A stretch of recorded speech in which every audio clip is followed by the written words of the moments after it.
போட்டித் தேர்வுக்கு தயாராகக்கூடிய அனைவருக்கும் வணக்கம். ஸோ நம்ம இந்த வீடியோவில் என்ன பார்க்க போகிறோம்னா, குடியுரிமை சரிங்களா, சிட்டிசன்ஷிப்னு சொல்லக்கூடிய இந்த குடியுரிமையை பற்றி பார்க்க போகிறோம். இது ரொம்ப முக்கியத்துவம் வாய்ந்த ஒரு தலைப்பு சரிங்களா. ஸோ சிட்டிசன்ஷிப்புங்கிறது இது எங்கே இருக்குது அப்படின்னா, நம்ம அரசியலமைப்பில் பார்ட் 2, அதாவது பகுதி 2ல் சரிங்களா, பார்ட் 2ல் ஆர்டிக்கல் 5லிருந்து 11 வரைக்கும் சரிங்களா, ஆர்டிக்கல் 5லிருந்து 11 வரைக்கும் இருக்கக்கூடிய சரத்துகள் தான் வந்து இந்த சிட்டிசன்ஷிப்பை பற்றி சொல்லுது சரிங்களா, சிட்டிசன்ஷிப் பற்றி சொல்லுது. ஸோ இதை பொறுத்த வரைக்கும் பார்த்தீங்க அப்படின்னா, நம்ம பொதுவாக மக்கள் தொகை, நம்ம இதுக்கு முன்னாடி இந்த குடியுரிமைக்கு பின்னாடி பார்த்தீங்கன்னா இருக்கக்கூடிய பேக்ரவுண்டை பற்றி பேசணும்னா, மக்கள் தொகை அதாவது பாப்புலேஷன் அப்படின்னு சொல்கிறோம் இல்லையா, ஒரு மாநிலத்தோட சரிங்களா பாப்புலேஷனை வந்து நம்ம என்ன பண்ணுறோன்னா 2ஆக டிவைட் பண்ணுறோம். ஒன்று வந்து அதாவது 2 கிளாஸாக டிஃபைன் பண்ணுறோம். ஒன்று வந்து சிட்டிசன்ஸ் என்ன சொல்கிறோம், ஒன்று வந்து சிட்டிசன்ஸ் சரிங்களா, இன்னொன்று என்னன்னு சொல்கிறோம் ஏலியன்ஸ் அப்படின்னு சொல்கிறோம் சரிங்களா. சிட்டிசன்ஸ் அண்ட் ஏலியன்ஸ் சொல்லிட்டு நம்ம டிவைட் பண்ணுறோம். ஒரு நாட்டில் இருக்கக்கூடிய அந்த மக்கள் தொகையை 2ஆக டிவைட் பண்ணுறோம். குடிமக்கள் ஏலியன் சொல்லிட்டு 2ஆக டிவைட் பண்ணுறோம். இதில் இந்த சிட்டிசன்ஸ் அப்படிங்கிறவங்க பார்த்தீங்க அப்படின்னா எல்லா விதமான சலுகைகள் சரிங்களா, சலுகைகள் அப்படின்னா பொலிட்டிக்கல் ரைட்ஸு சரிங்களா, சிவில் ரைட்ஸ் எல்லா விஷயத்தையும் வந்து இவங்க வந்து என்ன பண்ணுவாங்க அப்படின்னா என்ஜாய் பண்ணுவாங்க சரிங்களா. ஆனால் ஏலியன்ஸுங்கிறது அப்படி பண்ண மாட்டாங்க. ஸோ இது வந்து பேக் போன் ஆஃப் அந்த சிட்டிசன்ஷிப்புங்கிறதுக்கான ஒரு விஷயம் சரிங்களா. ஸோ அதிலிருந்து டெரிவ் பண்ணி வர்றது தான் இந்த கம்யூனிட்டி. நம்ம சிட்டிசன்ஸ் அப்படிங்கிறவங்கள நம்ம எப்படி சொல்லலாம் அப்படின்னா, ஒரு பொலிட்டிக்கல் கம்யூனிட்டியோட மெம்பர் அப்படின்னு சொல்லிட்டு நம்ம சொல்லலாம் சரிங்களா.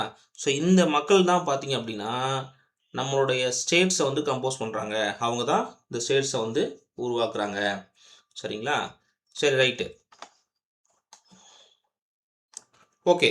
இந்த சிட்டிசனுக்கு அரசாங்கம் என்னென்ன மாதிரியான சலுகைகள் கொடுக்குது அப்படிங்கிறத பார்ப்போம். ஸோ இந்த குடிமக்களுக்கு நம்ம அரசாங்கம் வழங்கக்கூடிய சலுகைகள்னு பார்க்கணும் அப்படின்னா, ஃபஸ்ட்டு வந்து அதாவது வாக்களிக்கக்கூடிய உரிமை, தேர்தலில் போட்டியிடக்கூடிய உரிமை சரிங்களா, ஜனாதிபதி, துணை ஜனாதிபதி, உச்சநீதிமன்ற நீதிபதி, உயர்நீதிமன்ற நீதிபதிகள் போன்ற முக்கிய பதவிகளை வகிக்கக்கூடிய உரிமைகள் எல்லாமே கொடுக்குறாங்க சரிங்களா. குடிமக்கள் ஆகிய நமக்கு இது வந்து இந்த மாதிரி உரிமைகள் கொடுக்குறாங்க. இதை கடந்து பார்த்தீங்க அப்படின்னா ஆர்டிகிள் 15ல் சொல்லியிருக்கக்கூடிய விஷயம், 16, 19, 29, 30ல் சொல்லியிருக்கக்கூடிய எல்லா விஷயங்களும் நம்ம வந்து உரிமைகளாகவும் சலுகைகளாகவும் பார்க்குறோம் சரிங்களா. அரசு பணியில் கொடுக்கக்கூடிய சம வாய்ப்பு, சொத்துரிமை, பேச்சுரிமை சரிங்களா, சங்கம் இடம் மாற்றுறது, தொழில் செய்கிறதுக்கான உரிமை, பண்பாட்டு கல்வி உரிமை, பாகுபாடு செய்யப்படுவதற்கு எதிரான உரிமை, இந்த மாதிரி எல்லா உரிமைகளையும் வந்து நம்ம சிட்டிசன்ஷிப்பான நமக்கு, அதாவது குடிமக்களான நமக்கு வந்து நம்ம அரசியலமைப்பு கொடுக்குது சரிங்களா. சரி, வாங்க இப்போ போய் பார்ப்போம். ஸோ இதில் பார்த்தீங்க அப்படின்னா இந்த சிட்டிசன்ஷிப்பை பொறுத்த வரைக்கும் அரசியலமைப்பு சட்ட விதிகள், அதாவது கான்ஸ்டியூஷனல் ப்ரொவிஷன் சொல்கிறோம் இல்லையா. ஸோ அது என்ன அப்படின்னா, இது வந்து ஒரு மத்திய பட்டியலில் இருக்கக்கூடிய ஒரு விஷயம் சரிங்களா. மத்திய பட்டியலில் இருக்கக்கூடிய ஒரு விஷயம், மத்திய பட்டியலில் இருக்குது அப்படின்னா சென்ட்ரல் கவர்மெண்ட் அப்படின்னு சொல்லக்கூடிய மத்திய அரசாங்கத்தினால மட்டும்தான் அந்த சட்டத்தை இயற்ற முடியும். இதில் இருக்கக்கூடிய அந்த லிஸ்ட்டில் இந்த பொருளை வந்து, அதாவது குடியுரிமைங்கிற ஒரு பொருளை வந்து மத்திய பட்டியலில் இருக்கிறதுனால மத்திய அரசாங்கம் மட்டும்தான் இயற்ற முடியும், சட்டம் இயற்ற முடியும் சரிங்களா. சிட்டிசன் அப்படிங்கிற ஒரு வார்த்தை அரசியலமைப்பு கிடையவே கிடையாது. இதை முதல்ல நீங்கள் தெளிவாக தெரிஞ்சுக்கணும். சிட்டிசன் அப்படிங்கிற வார்த்தை அரசியலமைப்பில் கிடையாது. ஆர்டிகிள் 5லிருந்து 11 வரைக்கும் இருக்கக்கூடிய சரத்துக்கள் வந்து அதாவது பகுதி 2ல் ஆர்டிகிள் 5லிருந்து 11 வரைக்கும் இருக்கக்கூடிய சரத்துக்கள் வந்து இந்த விஷயங்கள் எல்லாம் சொல்லுது. இதை நம்ம எப்போ அமல்படுத்துகிறோம் அப்படின்னா நவம்பர் 26 முதல்ல அரசியலமைப்பு ஏற்றுக்கொள்றாங்க இல்லையா, அந்த நேரத்தில் இருந்து இந்த குடியுரிமை அப்படிங்கிற ஒரு விஷயம் வந்து அமலில் இருக்குது. இந்த 26 நவம்பர் 1949, அதாவது அரசியலமைப்பில் பாராளுமன்றத்தில் கொண்டு வந்து வச்சுருவாங்க, அதை ஏற்றுக்குவோம். அமல்படுத்தினது தான் ஜனவரி மாதம் பண்ணுவாங்க. இந்த தினத்தை அதை நினைவு கூறும் வகையாக இந்த நவம்பர் 26 தேசிய சட்ட தினமாக நம்ம கொண்டாடுறோம் சரிங்களா. ஓகே. ஸோ இதை கடந்து பார்த்தீங்க அப்படின்னா நம்மளோட சிட்டிசன்ஷிப் வந்து டியூவல் சிட்டிசன்ஷிப்பா, சிங்கிள் சிட்டிசன்ஷிப்பா அப்படிங்கிற விஷயம் நமக்கு தெரிஞ்சுக்கணும் சரிங்களா. நம்மளை பொறுத்த வரைக்கும், இந்தியாவை பொறுத்த வரைக்கும் சிங்கிள் சிட்டிசன்ஷிப் தான், ஒற்றை குடியுரிமை அப்படின்னு சொல்லுவாங்க சரிங்களா? சிங்கிள் சிட்டிசன்ஷிப் சரிங்களா? ஒற்றை குடியுரிமை அப்படிங்கிறது நம்மளுடைய கான்ஸ்டியூஷன் நமக்கு கொடுக்குது. சரிங்களா? அதாவது டியூவல் பாலிட்டி அப்படின்னா ஸ்டேட் சென்ட்ரல் அப்படின்னு சொல்லிட்டு வச்சுருப்பாங்க. டியூவல் பாலிட்டி தான் state central and state. Dual polity அந்த சிஸ்டத்தில் சரிங்களா? டியூவல் பாலிட்டிங்கிற சிஸ்டத்தில் நமக்கு வந்து சிங்கிள் சிட்டிசன்ஷிப் தான் வந்து நம்ம கான்ஸ்டியூஷன் நமக்கு ப்ரொவைட் பண்ணுது. ஓகே, இப்போ சிங்கிள் சிட்டிசன்ஷிப் சொல்லிட்டீங்க, அந்த மாதிரி டியூவல் சிட்டிசன்ஷிப் இருக்கா அப்படின்னா இருக்குது. சரிங்களா? இருக்கு. இந்த சிங்கிள் சிட்டிசன்ஷிப்ங்கிறது எதை மென்ஷன் பண்ணுதுன்னா செப்பரேட் ஸ்டேட் சிட்டிசன்ஷிப்னு நமக்கு ஒன்று கிடையாது. சரிங்களா? சென்ட்ரல் கவர்மெண்ட் அதாவது சென்ட்ரல் ஸ்டேட்னு இருந்தாலுமே கூட there is no separate state citizenship நமக்கு ப்ரொவைட் பண்ணலை. சரிங்களா? நல்லா கவனமாக பார்க்கணும். நமக்கு வந்து ஸ்டேட் சிட்டிசன்ஷிப்புங்கிறது ஒன்று கிடையவே கிடையாது. சரிங்களா? No separate state citizenship. சரிங்களா? அது வந்து நமக்கு கிடையவே கிடையாது. அது ரொம்ப முக்கியம். சரிங்களா? ஓகே, இதை சொல்கிறீங்க இல்லையா? இந்த சிங்கிள் சிட்டிசன்ஷிப்புக்கு எக்ஸாம்பிள் வந்து இந்தியா சொல்கிறீங்க. ஓகே, டியூவல் சிட்டிசன்ஷிப் வந்து உலகத்தில் இருக்கா அப்படின்னா கண்டிப்பாக இருக்குது. யூஎஸ்ஏ சரிங்களா? யூஎஸ்ஏ அமெரிக்காவில் பார்த்தீங்க அப்படின்னா டியூவல் சிட்டிசன்ஷிப் சிஸ்டம் இருக்குது. அங்கே வந்து பார்த்தீங்கன்னா செப்பரேட் ஸ்டேட் சிட்டிசன்ஷிப்புங்கிறது உண்டு. சரிங்களா? கண்டிப்பாக உண்டு. இது எல்லாம் ரொம்ப முக்கியம். ஓகே, வாங்க ஆர்டிக்கல் உள்ளே போயிடுவோம். ஸோ இப்போ பார்த்தீங்க அப்படின்னா ஃபஸ்ட்டு குடியுரிமையை எப்படியெல்லாம் பெறலாம், குடியுரிமையை எப்படியெல்லாம் இழக்கலாம். சரிங்களா? ஸோ இது ஒரு விஷயம். முதல்ல நம்ம ஆர்டிக்கல் என்னென்ன சொல்லுது அப்படிங்கிறத பார்த்துருவோம். இந்த சரத்து 5ங்கிறது வசிப்பிடத்தில் அடிப்படையிலான குடியுரிமை வழங்கக்கூடியது. சரிங்களா? அந்த பார்த்தீங்க அப்படின்னா நம்மளுடைய பேரண்ட்டு இந்தியாவில் பிறந்திருக்கணும். சரிங்களா? இந்தியாவில் பிறந்திருக்கணும். அது ரொம்ப முக்கியம். அரசியல் அமைப்பு வந்து அமலுக்கு வரும்போது 5 ஆண்டுகளுக்கு மேலே இந்தியாவில் சாதாரண குடியிருக்கிறவங்களா இருக்கணும். சரிங்களா? இது ஆர்டிக்கல் 5 சொல்லுது. ஓகேங்களா? ஆர்டிக்கல் 6 என்ன சொல்லுது அப்படின்னா பாகிஸ்தான்லேருந்து இந்தியாவுக்கு குடிபெயர்ந்தவங்களுக்கான குடியுரிமையை பற்றி விளக்குது. அப்போ பாகிஸ்தான்லேருந்து இந்தியாவுக்கு குடிபெயர்ந்தவங்க எப்போ குடிபெயர்வாங்க? நமக்கு வந்து இந்திய சுதந்திர சட்டம் 1947 இந்திய சுதந்திர சட்டம். சரிங்களா? அந்த இண்டிபெண்டன்ஸ் ஆக்ட்னு சொல்கிறோம் இல்லையா? அந்த இண்டிபெண்டன்ஸ் ஆக்ட் நமக்கு என்ன ப்ரொவைட் பண்ணுது அப்படின்னா இந்துக்கள் வந்து எங்கே வேணால் வாழலாம், முஸ்லீம்கள் வந்து எங்கே வேணால் வாழ்ந்துக்கலாம், நீங்கள் இந்த 2 கண்ட்ரியில் எங்கே வேணால் வாழ்ந்துக்கலாம் அப்படின்னு சொல்லியிருக்கு. ஸோ அதன் அடிப்படையில் பார்த்தீங்க அப்படின்னா இந்த ஆர்டிக்கல் 6 வச்சு பாகிஸ்தான்லேருந்து இந்தியாவுக்கு குடிபெயர்ந்தவர்களுக்கான குடியுரிமையை கொடுக்கறது தான் இந்த 6. 19 ஜூலை 1948க்கு முன்னாடி இருந்தாங்கன்னா என்ன நிபந்தனைகள் கொடுத்துருக்காங்க அப்படின்னா அவங்க வந்து இந்தியாவில் வசிக்கணும். ஃபஸ்ட்டு கண்டிஷன் என்ன சொல்கிறான்? இந்தியாவில் வசிக்கணும். 1948 ஜூலை 19 இது ரொம்ப முக்கியம். அதுக்கு முன்னாடி, அதுக்கு முன்பு, இதுக்கு பின்பு அவரது பெற்றோர், தாத்தா பாட்டி யாராவது அந்த பிரிக்கப்படாத இந்தியாவில் பிறந்தவங்களா இருக்கணும். இதுக்கு பின்னாடி ஆஃப்டராக இருந்தது அப்படின்னா இந்தியாவுக்கு குடிபெயர்ந்துட்டாங்க அப்படின்னா குறைஞ்சது 6 மாதம் அவங்க இந்தியாவிலேயே தங்கியிருக்கணும். இந்திய குடிமகன் அப்படிங்கிற விஷயத்த பதிவு பண்ணியிருக்கணும். இதுதான் வந்து ஆர்டிக்கல் 6 சொல்லுது. அப்போ ஆர்டிக்கல் 5 என்ன சொல்லுது? ஆர்டிக்கல் 5 பொறுத்த வரைக்கும் சிட்டிசன்ஷிப் பை டாமிசைல் அப்படின்னு சொல்கிறாங்க. இந்தியாவில் பிறந்தவங்களுக்கான குடியுரிமை. ஆர்டிக்கல் 6ங்கிறது என்ன சொல்லுது? Citizenship by migration. அதுதான் பாகிஸ்தான்லேருந்து இந்தியாவுக்கு குடிபெயர்ந்தவங்க. சரிங்களா? மைக்ரேஷன் இந்த இடத்துல கொடுத்துருக்காங்க, குடிபெயர்ந்தவர்கள். அதுதான் சிட்டிசன்ஷிப் பை மைக்ரேஷன். ஓகேங்களா? ஓகே, சரி, அடுத்து பாருங்கள். அடுத்து என்ன பாருங்கள்? 6 சொல்லிட்டோம். 7 பொறுத்த வரைக்கும் பாகிஸ்தான்லேருந்து சரிங்களா person who migrated to Pakistan from India இங்கே போட்டு கொடுத்துருக்கான். சரிங்களா? அது வந்து அந்த 5, 6, 7, 8க்கு நீ காமனாக படிச்சுக்கணும்னா அரசியலமைப்பு அமலுக்கு வந்த நேரத்தில் இருந்த குடியுரிமை விதிகளை பற்றி சொல்கிறது காமனாக படிச்சுக்கணும்னா.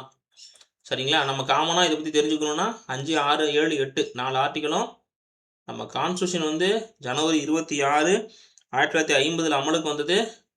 அது வந்தபோது சரிங்களா ஜனவரி 26, 1950 அது ஆரம்பிக்கப்பட்ட பொழுது இருந்த குடியுரிமை விதிகளை பற்றி சொல்கிறது தான் இந்த 5, 6, 7, 8 அப்படிங்கிற சரத்துக்கள்.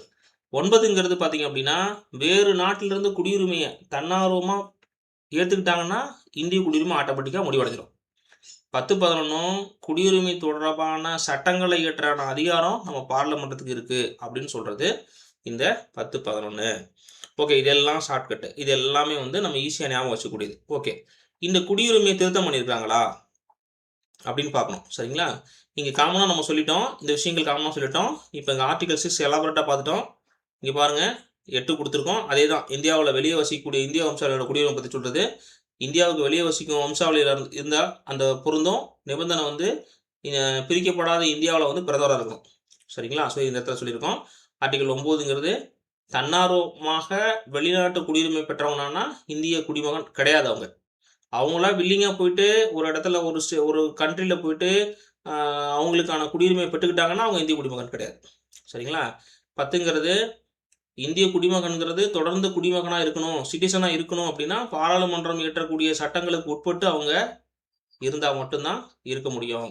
அது 10. 11ங்கிறது குடியுரிமையை வந்து எப்போ பெறணும் எப்போ முடிவு பெறணுங்கிறதுக்கான சட்டங்களை இயற்ற அதிகாரம் பாராளுமன்றத்துக்கு இருக்குது அப்படின்னு சொல்கிறது. சரி, ஓகே, இப்போ வந்துடுவோம். ஓகேங்களா, இதுக்கப்புறம் வந்துடுவோம். இப்போ இந்த குடியுரிமை தொடர்பான சட்டங்கள் என்னென்ன இருக்குது அப்படிங்கிறத பார்த்துக்கணும். இது கொஸ்டின் கேட்பான், ரொம்ப முக்கியம். இப்போ சிட்டிசன்ஷிப் அமெண்ட்மெண்ட் ஆக்ட் அப்படின்னு சொல்கிறான், இல்லை சிட்டிசன்ஷிப் ஆக்ட் 1955 அப்படின்னு சொல்கிறான். இதுலேயே சிஏஏனா சிட்டிசன்ஷிப் அமெண்ட்மெண்ட் ஆக்ட் அப்படின்னு சொல்கிறான். இந்த குடியுரிமை சட்டம் 1955 அமலுக்கு வந்தது. இதுதான் என்ன சொல்லுதுன்னா இந்த குடியுரிமை பெறுறதுக்கான விஷயங்கள் என்னென்ன, அதை இழக்கிறதுக்கான விஷயங்கள் என்னென்னங்கிறத சொல்லுது. சரிங்களா, அக்வேஷன் ஆஃப் சிட்டிசன்ஷிப், குடியுரிமை எப்படி பெறலாம்? ஃபர்ஸ்ட் பிறக்கிறதுக்கு மூலியமாக பெறலாம். 2வது நம்ம மூதாதையர்கள் வம்சாவளிகள் மூலியமாக பெறலாம். 3வது ரெஜிஸ்ட்ரேஷன் பதிவு மூலியமாக பண்ணலாம். இன்னொன்று நேச்சுரலைசேஷன் இயல்பாக வந்து பெறுறது. இன்னொன்று நிலப்பரப்பை இணைக்கிறது மூலமாக பண்ணுறது. இதன் மூலியமாக நம்ம குடியுரிமை இந்தியாவோட குடியுரிமையை ஒரு தனிநபர் பெறலாம். குடியுரிமை இழப்புங்கிறது துறக்கிறதுனால நம்மளே வந்து துறக்கிறதுனால பெறுறது, நம்ம டெர்மினேட் பண்ணுறது, அடுத்து பறிக்கிறது. ஸோ இந்த மாதிரி விஷயங்கள்னால குடியுரிமை இழப்பு நடக்கும். சரிங்களா, ஸோ இது வந்து குடியுரிமை திருத்த சட்டம் எந்த வருஷம்னு கேட்பாங்க. குடியுரிமை திருத்த சட்டம் 1955. சரிங்களா, 55. சரி, இதுக்கப்புறம் பார்த்தீங்க அப்படின்னா இந்த திருத்தம் எப்போ பண்ணாங்கன்னா இந்த குடியுரிமை திருத்த சட்டம் எப்போ கொண்டு வந்தாங்கன்னா 1985 கொண்டு வந்தாங்க. இது என்ன சொல்கிறான்னா அசாம் அக்கார்டு அப்படின்னு சொல்கிறான். அதாவது அந்த குடியுரிமைக்கான சிறப்பு விதிகள் ஒன்று வந்து கொண்டு வந்திருப்பான். சரிங்களா, அசாம் கூட்ட ஒப்பந்தத்தின் மூலியமா ஒரு சிறப்பு விதிகளை சேர்த்திருப்பான். இதுக்கப்புறம் பார்த்தீங்கன்னா 2019 ஒரு திருத்தம் பண்ணியிருப்பான். இது என்ன சொல்கிறான் அப்படின்னா நம்ம இங்கே சிஏஏன்னு படித்தோம் இல்லையா, இங்கே என்ன சொல்லுவான்னா ஆப்கானிஸ்தான், பங்களாதேஷ், பாகிஸ்தான் ஏபிபின்னு சொல்லுவான். சரிங்களா, 2019னா இது ஏபிபின்னு சொல்லுவான். ஆப்கானிஸ்தான், பங்களாதேஷ், பாகிஸ்தான்லேருந்து சட்டவிரோதமாக குடியேறியவர்களுக்கு வழங்கக்கூடிய குடியுரிமை பற்றி சொல்கிறது தான் இந்த குடியுரிமை சட்ட திருத்த சட்டம் 2019. 2014 பார்த்தீங்கன்னா அதாவது 31 டிசம்பர் 2014க்கு முன்னாடி இந்தியாவுக்குள்ள நுழைஞ்சவங்க சட்டவிரோதமாக, அதாவது நுழைஞ்சவங்க எல்லாரும் சட்டவிரோதமாக நுழைஞ்சவங்களாம் கருதப்பட மாட்டாங்க. அவங்க வந்து இங்கே இருக்கிற நேச்சுரலைசேஷன் சொல்லக்கூடிய இயல்பாக்கம் அப்படிங்கிற மூலியமாக அவங்க குடியுரிமை பெறுறாங்க. சரிங்களா, பெறுறாங்க. இதுதான். ஸோ இதில் பாருங்கள், இப்போ பாருங்கள் நம்ம விசா எடுக்கிறோம், என்ஆர்ஐன்னு சொல்கிறோம், பிஐஓன்னு சொல்கிறோம், இதெல்லாம் மட்டும் என்னென்னு பார்த்துருவோம். ஸோ என்ஆர்ஐ இது 3க்கும் கம்பேரிசன் கொடுத்துருக்கோம். என்ஆர்ஐனா நான் ரெசிடென்ட் இந்தியன் அப்படின்னு சொல்கிறோம். பிஐஓனா பர்சன் ஆஃப் இந்தியன் ஆர்ஜின், இந்திய வம்சாவளியினர் அப்படின்னு சொல்கிறோம். ஓசிஐனா ஓவர்சீஸ் சிட்டிசன்ஸ் ஆஃப் இந்தியா அப்படின்னு சொல்கிறோம். இது 3க்கு என்ன வித்தியாசம் அப்படின்னா ஃபஸ்ட்டு விசாலேருந்து வந்துடுவோம். என்ஆர்ஐ கேண்டிடேட் அப்படின்னா அவங்களுக்கு விசா தேவையில்லை. பிஐஓனா விசா அவசியம் வேணும். ஓசிஐனா விசா இல்லாமல் எப்போ வேணால் இந்தியாவுக்கு வரலாம் போகலாம். ஃபஸ்ட்டு டிஃப்ரென்ஸ் இதுதான். என்ஆர்ஐ வெளிநாடு வாழ் இந்தியர், நான் ரெசிடென்ட் இந்தியன் அப்படின்னா அவங்களுக்கு விசா தேவையில்லை. PIO person of Indian origin, இந்திய வம்சாவளியர்னா கண்டிப்பாக அவசியம் விசா தேவை. ஓசிஐனா ஓவர்சீஸ் சிட்டிசன்ஸ் ஆஃப் இந்தியான்னு வாங்கிட்டேன்னா அவங்களுக்கு விசா வாழ்நாள் முழுசும் இல்லாமே இருக்கலாம். சரி, ரைட்டு, வாங்க இப்போ வேறு என்ன காமனாக இருக்குன்னு சொல்லுவோம். இந்த என்ஆர்ஐயை பொறுத்த மட்டும் இந்தியாவுக்கு வெளியே சாதாரணமாக வசிக்கக்கூடிய இந்திய குடிமகன்கள் வந்து இந்திய பாஸ்போர்ட் வச்சுருப்பாங்க. மீன் டைமில் பிஐஓ வந்து தாமாக வந்து தன்னுடைய முன்னோர்கள் யாராவது இந்திய குடிமகன் இருந்தவங்கன்னு சொல்லி வேறு நாட்டுக்கு குடியுரிமை இல்லை வெளிநாட்டு பாஸ்போர்ட்டு வச்சுருக்கிறவங்க, இந்த ஓசிஐங்கிறவங்க அந்த 1955 சட்டத்தின் கீழே ஓசிஐ அட்டைதாரராக பதிவு பண்ணவங்க. ஓகேவா? அடுத்து பார்த்தீங்க அப்படின்னா என்ஆர்ஐங்கிறவங்க இந்திய அரசால் அவ்வப்போது வெளியிடக்கூடிய அறிவிப்புகளுக்கு உட்பட்டு குடிமக்களுக்கு கிடைக்கக்கூடிய எல்லா சலுகைகளும் எடுத்துக்கிறவங்க. சரிங்களா? எடுத்துக்கிறவங்க மீன்ஸ் அவங்களுக்கு அந்த சலுகைகள் வழங்கப்படக்கூடியும். இந்த பிஐஓக்கு சலுகைகள் எதுவும் கிடையாது, பிஐஓக்கு கிடையாது. இப்போ இது அமலில் இல்லை. இங்கே ஓசிஐக்கு எல்லா சலுகையும் உண்டு. சரியா? பல முறை வரலாம், வாழ்நாள் முழுவதும் வரலாம். ஆனால் ரிசர்ச் பண்ணுறதுக்கு மட்டும் அனுமதி தேவை. சரிங்களா? ஸோ இதெல்லாம் இந்த இடத்துல கருதுகிறாங்க. இந்த குழந்தைகள் வந்து என்ஆர்ஐகளுக்கு இணையாக வந்து இவங்களை கருதுகிறாங்க, தத்தெடுத்துட்டாங்க அப்படின்னா. சரிங்களா? இந்திய குழந்தைகளை நாடுகளுக்கு இடையே தத்தெடுத்தாங்கன்னா அவங்கள என்ஆர்ஐகளுக்கு இணையாக வந்து கருதுகிறாங்க. சரிங்களா? ஸோ இந்த பிஐஓ திட்டம் வந்து ஜனவரி 9, 2015 வந்து அந்த ஓசிஐ திட்டத்தோட மெர்ஜ் பண்ணியிருப்பாங்க. சரிங்களா? ஸோ இவ்வளோ தாங்க குடியுரிமை. ஸோ இந்த வீடியோவில் நம்ம குடியுரிமை பற்றி ஃபுல்லாக பார்த்துருக்கோங்க. குடியுரிமை அப்படின்னா பார்ட் 2. சரிங்களா? ஒரு கன்க்ளூஷன் கொடுத்துடலாம். பார்ட் 2 ஆர்டிகல் 5லேருந்து 11 வரைக்கும் இருக்கக்கூடியது தான் சிட்டிசன்ஷிப்பு. ஒரு நாட்டில் இருக்கக்கூடிய மக்களுக்கு வழங்கக்கூடிய அந்த குடி உரிமை. சரிங்களா? எப்படிலாம் இருக்குங்கிறது தான் இது சொல்லியிருக்கிறோம். ஆர்டிகல் 5லேருந்து 11 வரைக்கும் இருக்குது. சரிங்களா? இதை பொறுத்த மட்டும் பார்த்தீங்க அப்படின்னா எப்படி குடியுரிமை, அதாவது அந்த குடியுரிமை திருத்த சட்டம் அப்படிங்கிறது 1955, அப்புறம் திருத்தம் பண்ணியிருப்பாங்க 85, 2019 பண்ணியிருப்பாங்க. சரிங்களா? ஸோ அதெல்லாம் அந்த இதை பார்த்துருக்கோம். எப்படி குடியுரிமை பெறுறாங்க, எப்படி குடியுரிமை இழக்கிறாங்கிறத பார்த்துருக்கோம். குடியுரிமை எப்படி பெறுறாங்க அப்படின்னா பிறக்கிறது மூலிமா, வம்சாவளி மூலிமா, பதிவு மூலிமா, இயல்பாக்கம் மூலிமா, நிலப்பரப்பு மூலிமா பெறுறாங்க. இழக்கிறது வந்து துறப்பு, முடிவு, பறிப்புங்கிறது மூலிமா அவங்க வந்து குடியுரிமை இழக்கிறாங்க. சரிங்களா? அப்புறம் என்ஆர்ஐ பார்த்துருக்கோம், பிஐஓ பார்த்துருக்கோம், ஓசிஐ பார்த்துருக்கோம். ஓகேங்களா? அவ்வளோதான். இந்த வீடியோ பிடிச்சதா லைக் பண்ணுங்கள், மற்றவங்களுக்கு ஷேர் பண்ணுங்கள். தேங்க்யூ.